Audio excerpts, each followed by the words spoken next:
Hello everybody and welcome back to On Point HQ and the second part of my US Marine Corps sniper build for Bolt Action.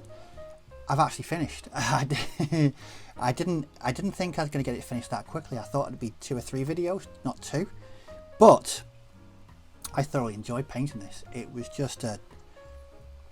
You ever get one of those models or builds that you just enjoy every single minute of? Well, this was one of them. Just a joy to build, put together, paint, and everything about this was just thoroughly enjoyable. Anyway, in the description below will be a link to the previous video, which is the first part, where I went through what I was going to do, what I wanted it to look like, the bits and pieces that I'd used, but also at the end of that video was what the build looked like before it was painted. So if you've not seen that video, you might want to check out the one in the description below, so you can see what the concept behind this build was, and also what the build looked like before it was painted.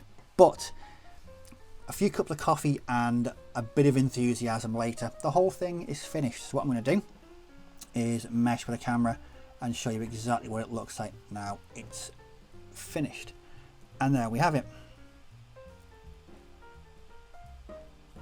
the completed sniper team with a 360 there. You have to excuse the paint on the base. Normally I do 2 coats, but I think I'm only done 1 coat in this and it seems to be chipping off. I shall rectify that straight after this video. My bad. Anyway, onto the actual piece. I'm really happy with how this has turned out. So the base was painted very quickly. I think the whole thing was painted in about 10 minutes and just involved a lot of dry brushing. But I'm really happy with the wood effect on both the planks on the floor and also on the outside of the wall or the hut or what have you. There was a few comments left about the palm trees, and I was really tempted, but in the end I just thought it would make the base a bit too busy with those trees on. So I might save them for a larger sort of artillery or anti-tank build, but for a team of this size and the look I was going for, no, I decided not to include the palm trees. So what did I do? Well, the base, like I said, it's painted very simply. It was just a lot of brown, different tones of browns, and a lot of quite heavy dry brushing. For the sort of jungle embellishments, this green stuff at the front here, I've never used this before. I've got 2 bags of it. I think it's made by Woodland Scenics. I think it's used for making like bushes and trees. So I think you use it, you glue it to like armatures or plastic trees. But I've never used it before, but it's the strangest material. It's so light.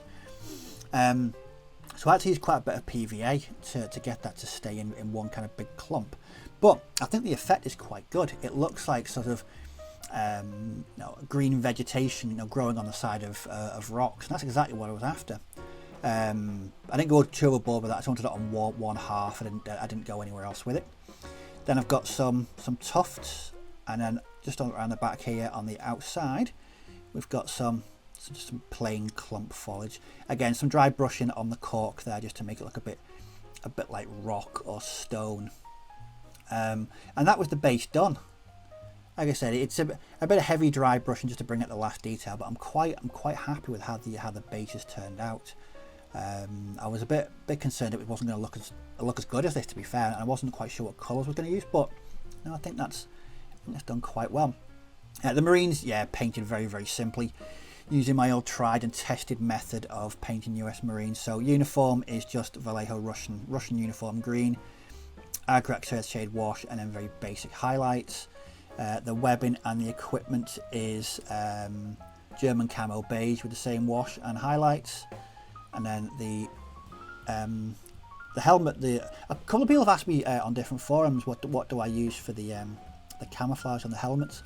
The cover is done in Vallejo camo beige, and then I just do irregular kind of splodges of beige brown and again Russian uniform green. And again that gets the wash of Agrax, and just left no highlights required. So what I've done for a bit of detail is added a carbine just resting up against the wall there. So that belongs to the assistant, so he's obviously rested that there while he's having a bit of a look through his binoculars. But that is it. That's the finished build. Again, I just flew through it. The power of coffee and music really did take me through, but it was one of those ones, like I said, I just enjoyed it. It was just one of those builds where you just lose yourself and you just, you know, plodding away. And yeah, it's finished, and I'm really quite happy with that. I was in two minds about what to do with the base, but I think the base it's quite muted compared to what I originally planned, but I think I prefer that. So one last look.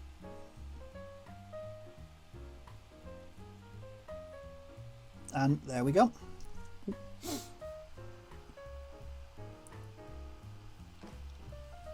So that is the completed sniper team. I originally planned 3 videos, I've done 2, so I think I'll leave it at that. I'm going to call that completely finished, apart from having to go and repaint the base where I've only done 1 coat, but I digress. If you've got any comments or questions about this build or gaming in general, just leave them down below, and I'll certainly respond to all comments and questions. In the description you'll also find a link to our new Facebook group, so feel free to wander along there and join in a bit of hobby chat on Facebook. So the link's in there, just join that, that'd be rather good. But as always, thanks for watching, do take care, may your dice roll well, and I'll catch you all in the next video, so bye bye for now.